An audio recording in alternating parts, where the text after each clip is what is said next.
The amber dust swirled around Ezra Blackwood's boots like the universe's way of reminding him that everything, eventually, turns to grit. He paused to adjust the weight of his pack, feeling the familiar click-whir of his prosthetic leg as it recalibrated to the uneven terrain. Behind him, Constance snorted her disapproval at yet another stop, a sound that somehow managed to convey both superiority and resignation in a single equine breath. Yeah, I know, Ezra muttered, not bothering to turn around. You could have made better time if you were carrying a sack of potatoes instead of me. We've established this. The mayor's response was to deliberately step on the heel of his boot. 3 months since the last settlement, 2 weeks since his water purification tablets ran low, and exactly 17 days since Constance had decided that his morning coffee ritual was personally offensive to her sensibilities. The frontier stretched ahead like a fever dream painted in rust and shadow, broken only by the skeletal remains of humanity's optimistic expansion into the outer territories. Ezra pulled out his navigation tablet, its cracked screen flickering with the ghostly remnants of satellite feeds that no longer existed. The last coherent signal had come from New Byzantium, 600 kilometers to the east, and that was before the Silent War ended everything. Not with fire or radiation or the usual apocalyptic fanfare, but with absence. Towns simply stopped responding. Cargo routes went quiet. People vanished as if someone had reached down and plucked them from existence with cosmic tweezers. At least the scenery's consistent, he said to Constance, who was investigating a piece of twisted metal with the intense concentration she usually reserved for particularly stubborn feed buckets. Desolate wasteland as far as the eye can see, with occasional variations in the shade of brown. The metal turned out to be part of a hover truck's chassis, its quantum battery housing cracked open like an egg. Ezra had seen dozens of them scattered across the wasteland, their owners presumably joining the great vanishing act that had turned the frontier into a museum of interrupted journeys. This one had been carrying medical supplies, judging by the scattered packaging that bore the cheerful logo of Apex Pharmaceuticals, healing tomorrow, today. The irony wasn't lost on him. As evening painted the sky in shades of copper and regret, Ezra made camp beside what had once been a communications array. The massive dish pointed skyward with the determination of a mechanical prophet, still waiting for answers from stars that had apparently decided to screen their calls. He unsaddled Constance, who immediately claimed the softest patch of ground with the entitlement of a queen commandeering a throne. Don't get too comfortable, Ezra warned as he unpacked his thermal blanket. We're moving at first light, and I'm not above leaving you here if you decide to stage another one of your protest sits. Constance's expression suggested she found this threat about as credible as a politician's campaign promise. The emergency rations tasted like cardboard soaked in optimism, but they provided calories and that was enough. Ezra had learned to lower his expectations considerably since his freight business went under. Turned out that being reliable and honest weren't particularly valued traits when competing against companies willing to cut corners on safety regulations. The cargo accident that cost him his leg had been the final punctuation mark on a career that had died slowly of bureaucratic strangulation. He was reaching for his water bottle when he noticed them, tracks in the dust around the communication array's base. Not quite human, but disturbingly close. The foot impressions were longer, narrower, with what looked like an extra toe. Fresh enough that the evening wind hadn't erased them yet. Well, that's new, Ezra said, crouching for a better look. His prosthetic whined softly as it adjusted to the position. Hey Constance, remember when our biggest worry was finding decent grazing? The mare looked up from her investigation of some scrub grass, fixing him with a stare that clearly said she remembered when his biggest worry was whether to add extra sugar to his morning coffee, and how far they'd both fallen since then. The track circled the array 3 times before heading off into the growing darkness toward a cluster of rock formations that looked like broken teeth against the starlight.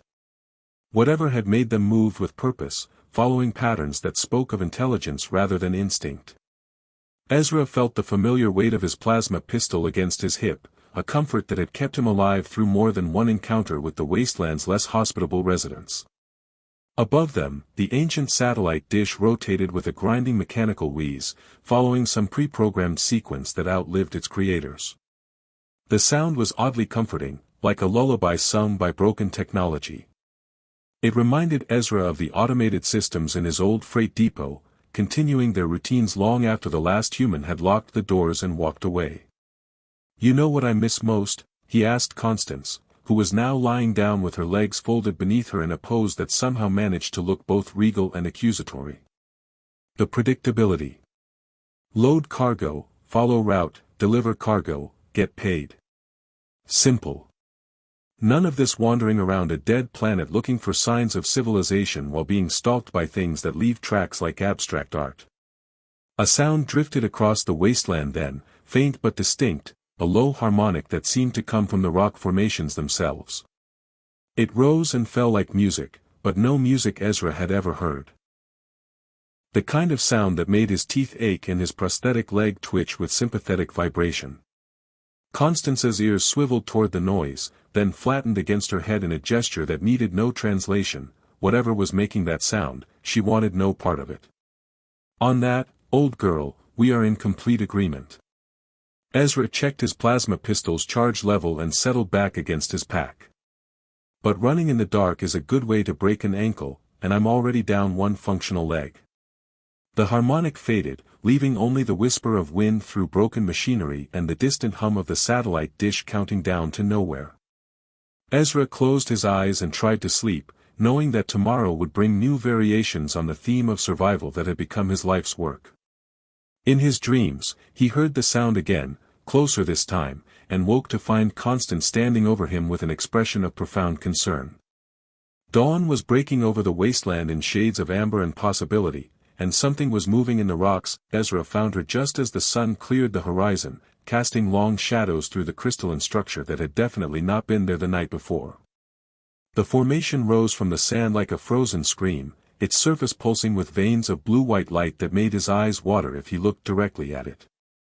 And there, collapsed against its base, was a woman who looked almost human except for the ears that curved to elegant points like something from a children's fairy tale.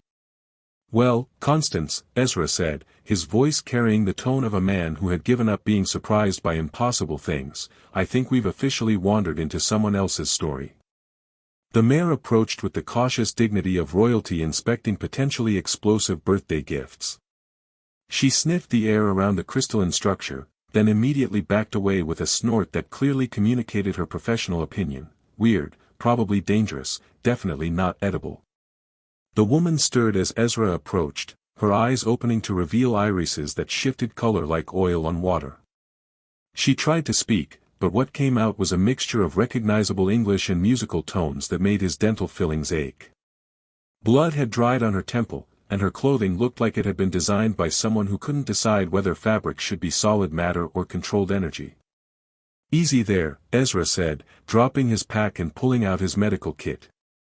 "I'm not exactly a doctor, but I've patched up enough freight handlers to know which end of a bandage is which." She managed something that sounded like thank, grateful, pursuit, followed by a string of harmonics that made Constance's ears twitch with what looked suspiciously like musical appreciation. "Right, so you're running from something," Ezra said, cleaning the wound on her forehead with antiseptic that had expired sometime during the previous administration. "And judging by this light show behind you, I'm guessing it's not exactly local law enforcement." The woman's hand moved to a device at her belt that looked like jewelry crossed with advanced technology. It pulsed in rhythm with the crystalline structure, and Ezra realized they were connected somehow. She spoke again, more clearly this time: "Lyralii. My designation. Lyralii. The convergence, they hunt for what I have taken. Stolen goods, got it." Ezra applied a pressure bandage with the efficiency of someone who had learned field medicine the hard way. "I'm Ezra, and the critic over there is Constance.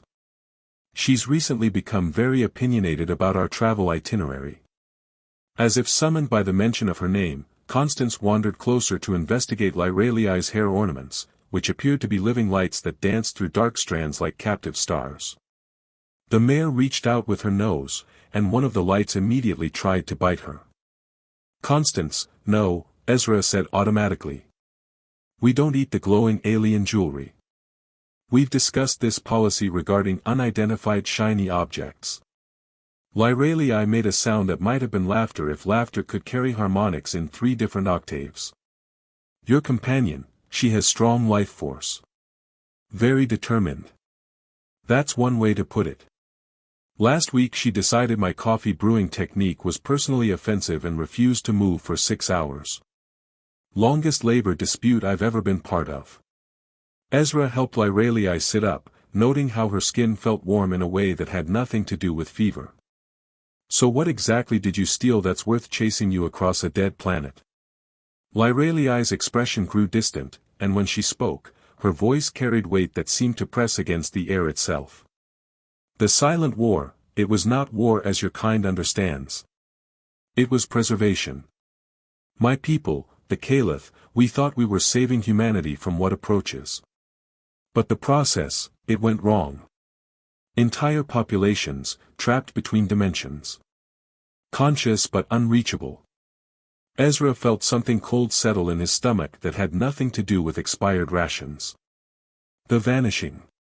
You're talking about the vanishing. I carry the genetic templates, the dimensional coordinates. Everything needed to restore what was lost. She touched the device at her belt. But my people believe the restoration would be catastrophic. They prefer to let the lost remain lost. And you disagree. I believe in choice. Those who vanished should decide their own fate. Lyralii struggled to stand, swaying slightly. But the convergence hunts me. My own sisters among them. They will not allow this knowledge to survive.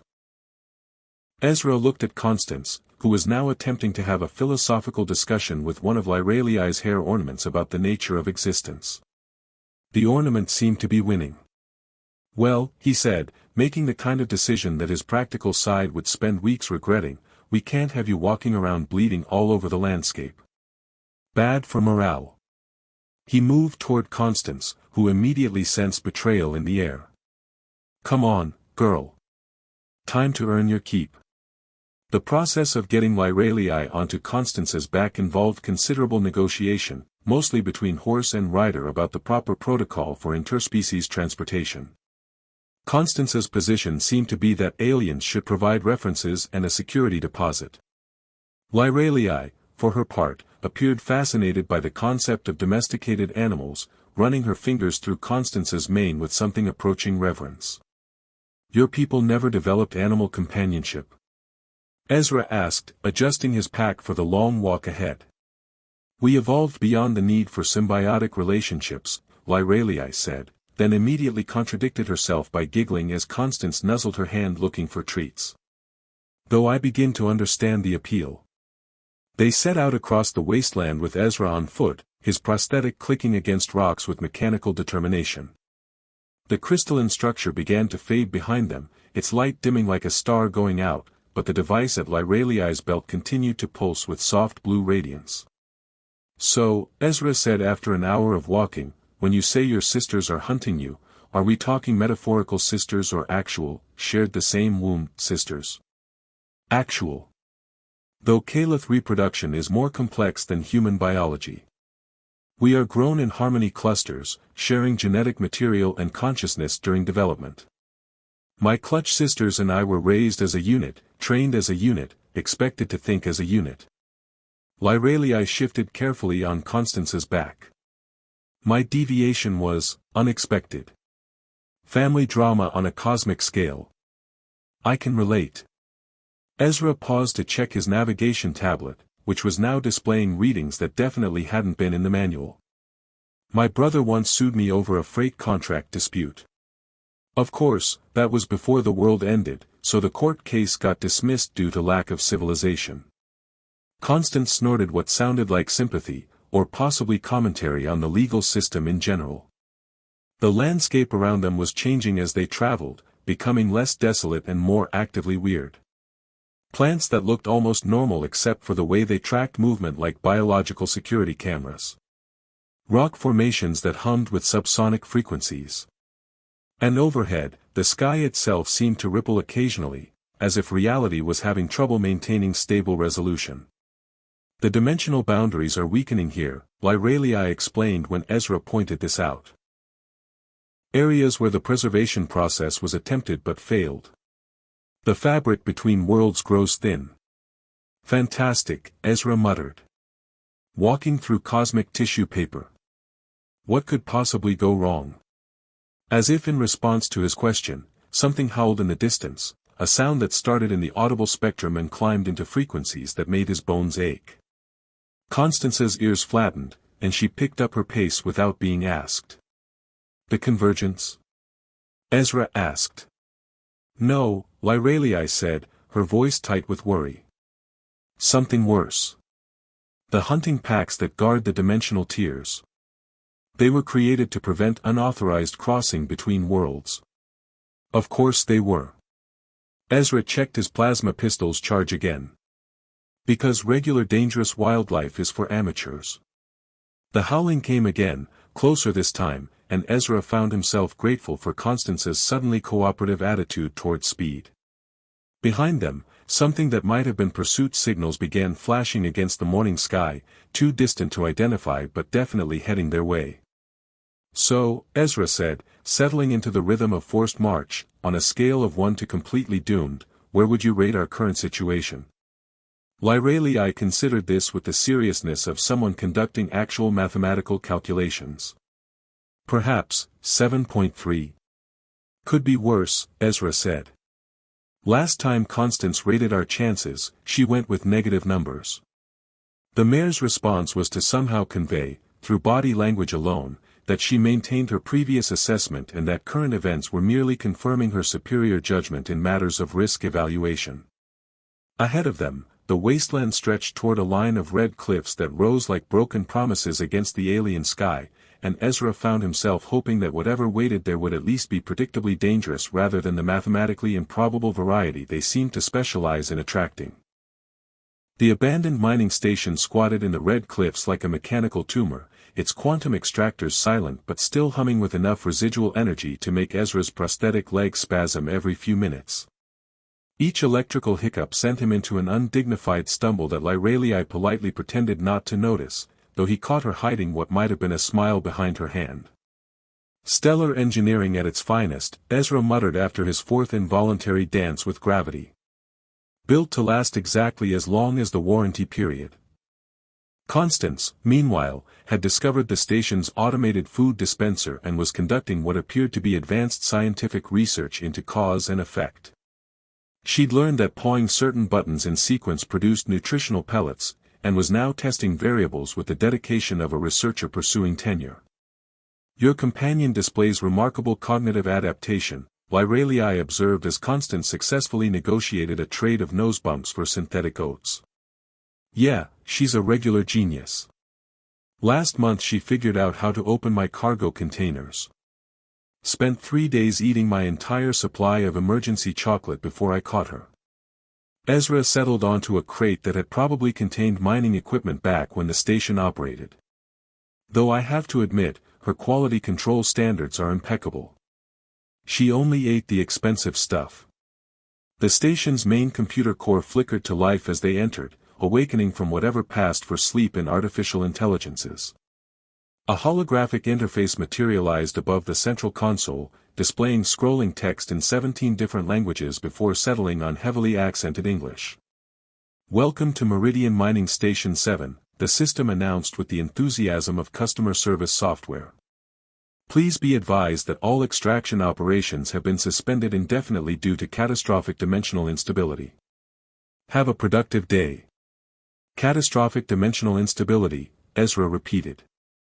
Well, that explains the leg spasms. Nothing says safe haven like reality having technical difficulties. Lyralii moved to the station's sensor array, her fingers dancing across controls that responded to her touch with cascades of light. The dimensional barriers here are severely compromised. The mining operation must have struck a weak point between worlds. Let me guess, Ezra said, watching Constance negotiate with the food dispenser for what appeared to be premium-grade hay cubes. Mining cosmic energy sources seemed like a good idea until someone accidentally punched a hole in reality. Essentially correct. Lyralii's expression grew troubled as data flowed across the displays. But this explains why the convergence has been unable to track us effectively. The dimensional interference masks our signatures. Silver lining in our cosmic tissue paper, Ezra said. Though I'm guessing it also means we're stuck here until the pursuit moves on. As if responding to his words, the station's proximity alarms began chiming with the persistence of smoke detectors during a dinner party. The displays lit up with contact signatures approaching from multiple vectors, moving with the coordinated precision of professional hunters. The convergence, Lyralii said, her voice flat with resignation. They've triangulated our position despite the interference. Ezra checked his plasma pistol and found himself wondering if it would be effective against whatever technology the Caliph possessed. Probably about as useful as harsh language against a supernova, but holding it made him feel slightly less helpless. So what exactly are we dealing with here? He asked. Standard military pursuit or something more exotic? My sisters will come personally. Lyralii's hands moved to the device at her belt, which had begun pulsing in rapid, agitated patterns. They are convergence arbiters, trained from birth to hunt rogues and recover stolen assets. Their abilities are considerable. Abilities like what? Please tell me we're not talking about psychic powers or dimensional manipulation or any of that metaphysically complicated stuff. Lyralii's expression suggested they were talking about exactly that kind of metaphysically complicated stuff. Right, Ezra said. Well, at least Constance is having a good time. The mayor had indeed achieved some kind of détente with the food dispenser and was now engaged in what appeared to be casual conversation with the station's maintenance protocols. She'd somehow activated a grooming unit that was brushing her coat with mechanical precision while she provided quality feedback through strategic ear positioning. The genetic templates I carry, Lyralii said, settling beside Ezra on a crate labeled quantum resonance inhibitors, handle with extreme care. They contain more than just biological data. The preservation process captured consciousness patterns, memory engrams, the essential patterns that make each individual unique. So you're not just carrying DNA. You're carrying actual people. In a sense. Compressed into data structures that could theoretically be used to reconstitute not just their bodies, but their minds, their souls if such things exist. Lyralii's voice carried the weight of impossible responsibility. Millions of beings, reduced to information entrapped in quantum storage. Ezra felt the magnitude of it settle over him like a blanket made of lead. And your people want to keep them that way. The Caliph Collective believes that restoration would destabilize dimensional boundaries across multiple realities. They may be correct. The process would require enormous energy expenditures and could create cascade failures throughout local spacetime. But you think they deserve the choice? I think conscious beings deserve to exist in more than theoretical form. Lyralii touched the device again, and for a moment, Ezra could swear he heard something like whispers in the quantum static. Even if existence means facing uncertainty and mortality. The proximity alarms intensified, and the station's defensive systems began powering up with sounds like reality clearing its throat. Ancient weapons arrays emerged from hidden compartments, their targeting systems trying to lock onto contacts that seemed to exist in multiple dimensions simultaneously.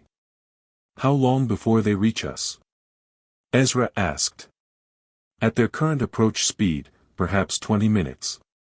Lyralii stood, moving with the fluid grace of someone who had trained extensively in combat.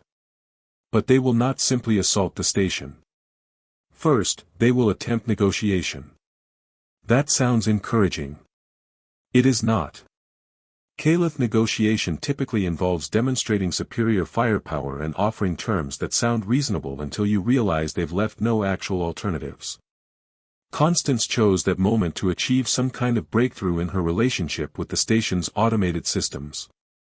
The grooming unit began playing what sounded like relaxing music while a nutrient delivery system provided her with what appeared to be the horse equivalent of a 5-star meal.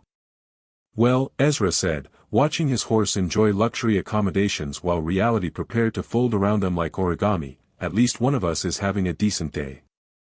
Your bond with her is remarkable, Lyralii said. Among the Caliph, such connections between species are considered primitive.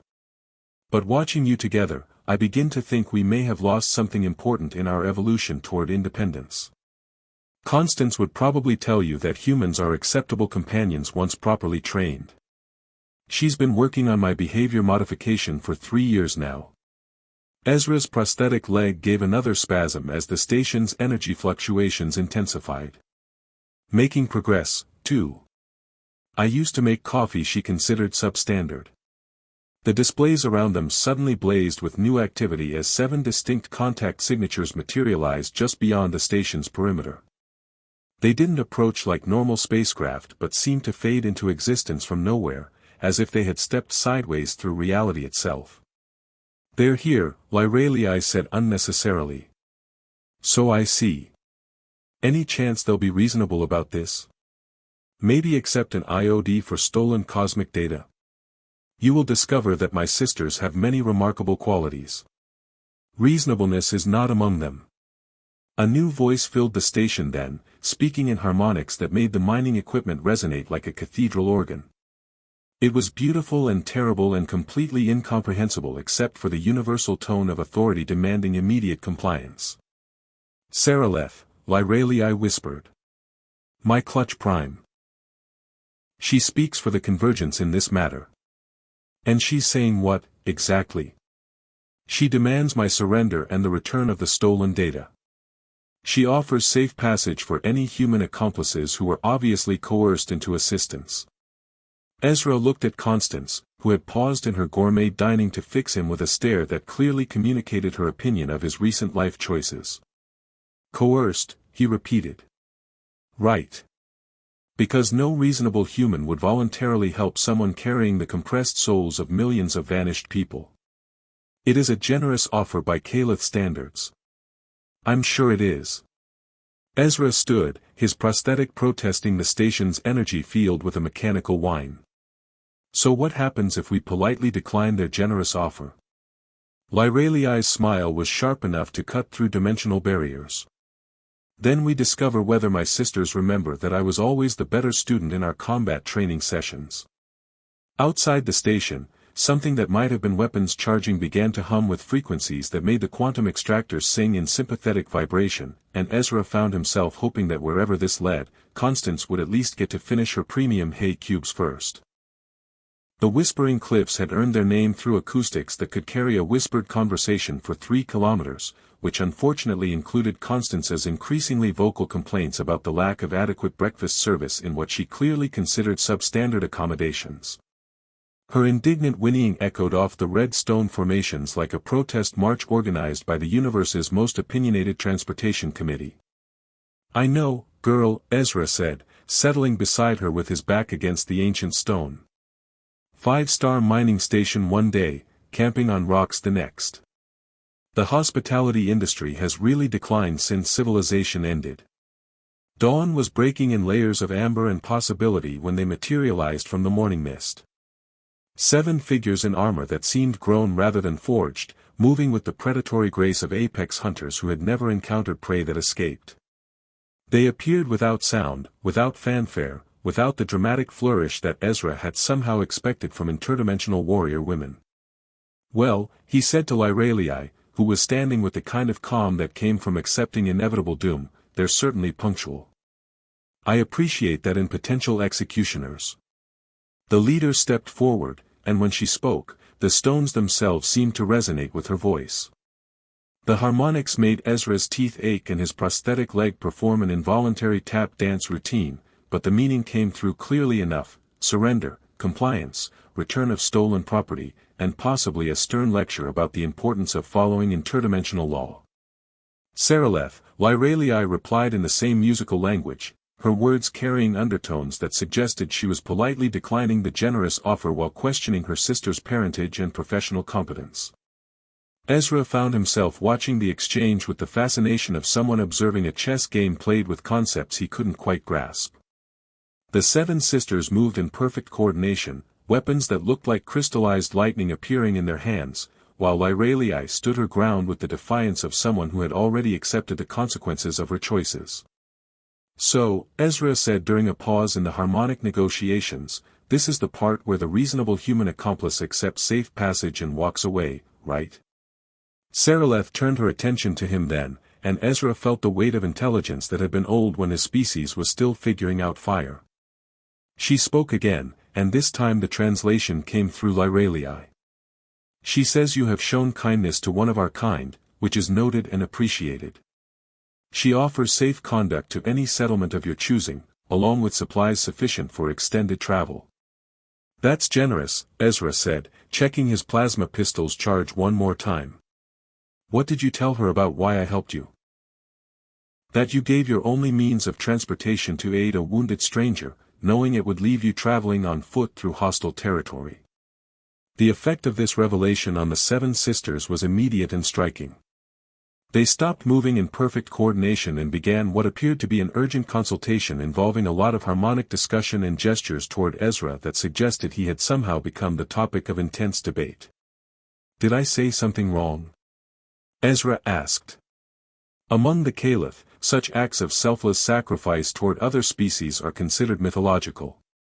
We believe them to be impossible evolutionary throwbacks, relics of an ancient moral code that no intelligent species would maintain past the development of interstellar capability. So basically, I'm a living fairy tale. You are proof that our assumptions about universal ethical development may have been flawed. Lyralii's smile was sharp with irony. This presents my sisters with a philosophical crisis. They are trained to act decisively in all situations except those that challenge fundamental beliefs about the nature of consciousness and morality. Constance chose that moment to wander into the middle of the standoff, apparently having decided that the Calitha's energy-based transportation devices looked like interesting new friends. She approached the nearest sister with the confident expectation of treats and belly rubs that had served her well in previous diplomatic encounters. The sister in question stared down at Constance with what might have been confusion, terror, or possibly dawning enlightenment. When the mare nuzzled her armored hand looking for snacks, the warrior made a sound that definitely hadn't been covered in Ezra's limited exposure to Caliph linguistics. Is your sister having some kind of breakdown? Ezra asked as more of the warriors gathered around Constance, who was now demonstrating her ability to express complex emotional states through strategic ear positioning. She has never encountered a domesticated animal. None of them have. The concept of voluntary symbiosis between species is challenging to their worldview. Saraleth resumed speaking, but her harmonics had shifted to something that sounded less like military commands and more like someone trying to solve a particularly complex equation while standing in a hurricane. The device at Lyralii's belt pulsed brighter, and suddenly the air around them filled with whispers. The genetic templates, Lyralii explained. They're responding to the dimensional stress. The consciousness patterns are becoming active. Ezra could hear them now, millions of voices compressed into quantum static, all speaking at once in languages he couldn't understand but somehow felt in his bones. They were afraid, confused, desperate for answers about what had happened to their world, their lives, their children who had vanished into cosmic bureaucracy. They're asking about their families, he said, the weight of it hitting him like cargo containers falling from orbit. The people who vanished. They want to know if their loved ones are safe. Yes. Lyralii's voice was steady, but tears tracked down her cheeks like liquid starlight. And I cannot answer them, because the preservation process was incomplete. Many consciousness patterns were damaged or lost entirely. Saraleth spoke again, her harmonics carrying new urgency, and this time Ezra didn't need translation. The Convergence leader was offering one final chance for surrender before the situation escalated beyond diplomatic solutions. Counter-proposal, Ezra said, stepping forward with the confidence of someone who had already given up his horse and figured he might as well complete the set. Instead of taking the data back to your people for permanent storage, why not let these folks decide for themselves? Set up some kind of communication system, explain the risks, and let them vote on whether they want to be restored or stay in digital paradise. The silence that followed his suggestion was profound enough to make the whispering voices seem loud by comparison. Saraleth exchanged glances with her sisters that conveyed entire philosophical treatises on the nature of democracy, individual rights, and the proper relationship between advanced civilizations and the consciousness patterns they accidentally collected. Democracy, Lyralii said slowly, is not a concept the Caliph recognize. We believe in the wisdom of collective decision-making by qualified individuals. Right, but these aren't your people. They're human consciousness patterns, and humans have this weird idea that they should get to make their own mistakes. Ezra felt his prosthetic leg give another spasm and realized the dimensional stress was increasing. Plus, if you're wrong about the restoration process being dangerous, you've doomed millions of people to digital purgatory. If you're right, well, at least they chose their own doom. Constance, meanwhile, had achieved some kind of breakthrough in interspecies communication and was now engaged in what appeared to be a philosophical discussion with three Caliph warriors about the nature of voluntary servitude versus symbiotic partnership. She was winning the argument through the simple expedient of being adorable while making complex points about mutual benefit and emotional attachment. Saraleth spoke once more, and this time her harmonics carried something that might have been amusement alongside the authority. She says, Lyralii translated, that you argue like a philosopher while carrying yourself like a freight hauler, and that this contradiction is either evidence of human duplicity or proof that her people's assumptions about primitive species have been catastrophically wrong. I prefer to think of it as having hidden depths, Ezra said. Like Constance. She looks like an ordinary horse, but she's actually a master strategist with strong opinions about coffee preparation. The device at Lyralii's belt suddenly blazed with light, and the whisper of voices became a roar. The consciousness patterns were responding to the emotional resonance of the conversation, somehow understanding that their fate was being decided. They began speaking in unison, millions of voices asking the same question in hundreds of languages, please, let us choose. Saraleth looked at her sisters, then at the device, then at Constance, who was now being petted by warriors whose training had never covered the proper protocol for adorable quadrupeds. When she spoke again, her harmonics carried the weight of someone making a decision that would reshape everything her people believed about the universe. She agrees to establish a communication matrix, Lyralii said, wonder filling her voice. The consciousness patterns will be given full information about the risks and benefits of restoration, and they will be allowed to vote on their own fate. Majority rule. Individual choice. Each consciousness pattern will decide for themselves whether to remain in digital form or accept the risks of restoration. Ezra felt something settle in his chest that might have been hope, or possibly just relief that he wouldn't have to test his plasma pistol against interdimensional armor. And what happens to you? Are you still in trouble for stealing cosmic data? Lyralii exchanged a long look with Saraleth, harmonics flowing between them like music that carried the weight of shared history and divergent paths. When the conversation ended, she was smiling. I am to be assigned as human liaison for the restoration project. Someone who understands both species will be needed to facilitate the process. She looked at Ezra with something that might have been affection. Saraleth suggests that I may benefit from observing more examples of primitive ethical behavior. Primitive, Ezra repeated. Right. Well, I suppose giving away your only horse to help a stranger is pretty basic compared to interdimensional warfare and consciousness compression. Among the Caliph, evolution beyond such impulses is considered a mark of advancement. But watching you and Constance, seeing the way you care for each other despite having no biological imperative to do so. Lyralii shook her head. Perhaps we evolved past something important rather than beyond it. The Caliph began setting up equipment that looked like a cross between musical instruments and quantum computers, preparing to establish communication with millions of compressed consciousness patterns. Constance supervised the process with the authority of someone who had appointed herself project manager, offering advice through strategic snorts and the occasional supportive nuzzle. So what happens now? Ezra asked, watching reality bend around alien technology that operated on principles he couldn't hope to understand. Now we find out if your species' attachment to individual choice extends to impossible decisions made under cosmic pressure. Lyralii smiled. And we discover whether kindness to strangers can reshape the relationship between civilizations. No pressure there. Indeed. She looked out over the red cliffs toward a horizon that seemed to shimmer with new possibilities. Though I suspect that someone who gives his last horse to a wounded alien may be better equipped for such challenges than he realizes.